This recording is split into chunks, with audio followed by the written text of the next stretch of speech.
Welcome everybody to our Mindful Monthly Chat. I'm Kimberly and I'm here with Sue, Jen, and Lani for us to just connect with you a little bit about the morning routine. So we're going to talk today about little ways that our families have been successful in sometimes being able to have a more peaceful and mindful morning, getting ready to go to school or to go to work or wherever we're headed.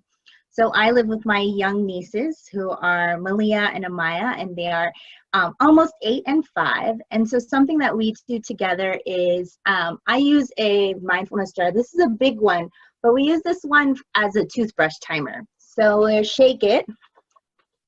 And then as we shake it, we put it down and then start to brush our teeth as we're watching the glitter start to settle to the bottom.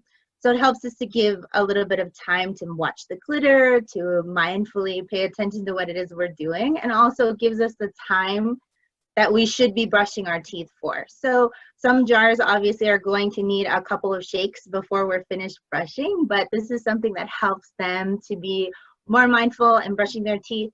Set the timer and let's finish brushing. So that's something that we do at home. The other thing that we do is sometimes we're a little bit short on time getting ready with lunches and everything, but I always try to present some affirmations with my nieces and with my family in the morning. I like to set my day off by really affirming to myself that I'm courageous and I'm loving and I'm kind, and I like to share those sentiments with my family as well.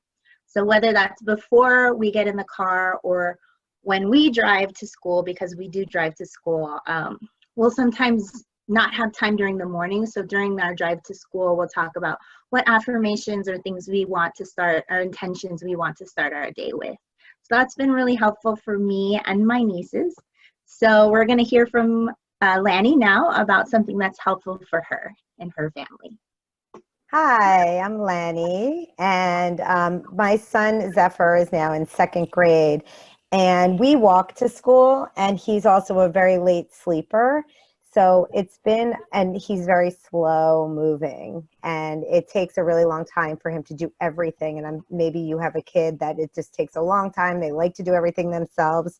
And then you're like, oh my God, we're going to be late. We have to get out the door. And then all of a sudden you start yelling and your voice starts getting louder, and then they start crying. And then last thing, the thing like you're walking and they're walking separately from you because they don't want to walk with you to school anymore. And that's not a very calm, peaceful morning routine. So what I started doing is getting him up a little earlier and then setting the time when all of the important stuff need to happen. We just started doing it earlier because then we don't have to rush and he can take his time without me kind of freaking out. But then I realized if I stay calm, then it doesn't de-escalate the situation. So if I could stay calm and mindful and breathe for myself, while he's doing what he needs to do, it doesn't take that situation to that next level where he's crying and I'm yelling, because that makes for a terrible morning and we don't want that kind of morning.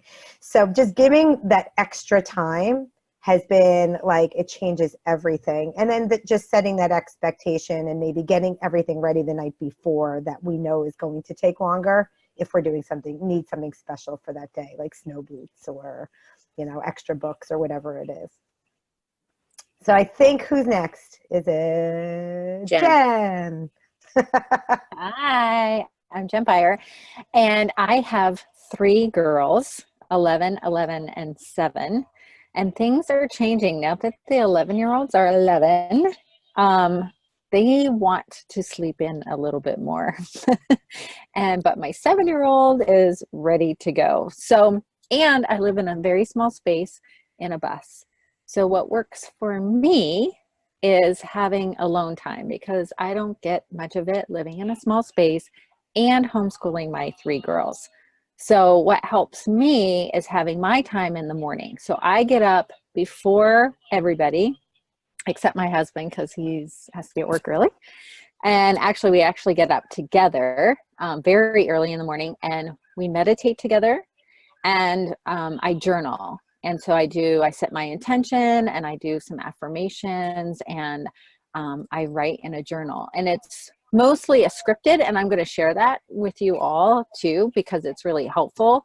Because sometimes I get intimidated by just like, oh, I got to write something. I don't know what to write. But I have been doing this religiously for the past 6 months. And All right. Yeah. Well, Jen will come back in a minute, hopefully. So maybe Sue, Okay. Jen, until she Hi, comes back. Sure. Sorry, you Hi, guys. I'm Sue. Is Jen back? No. Okay. Hi, I'm Sue. I have a 10-year-old boy, and our morning routine has evolved. When he was younger, it was a little more challenging. So we had a list of 3 to 5 things he needed to do every morning. And every time one of them was done, we would put a check.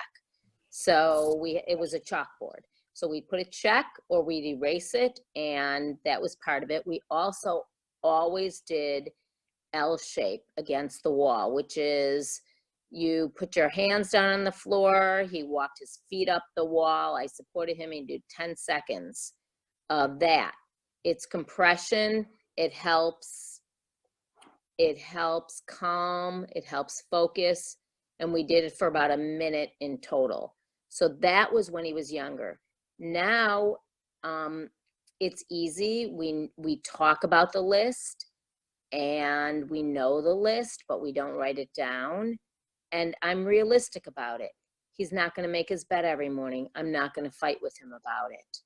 But he is going to put his lunch together. He is going to get his backpack together. He's going to brush his teeth. He's going to get his clothes on.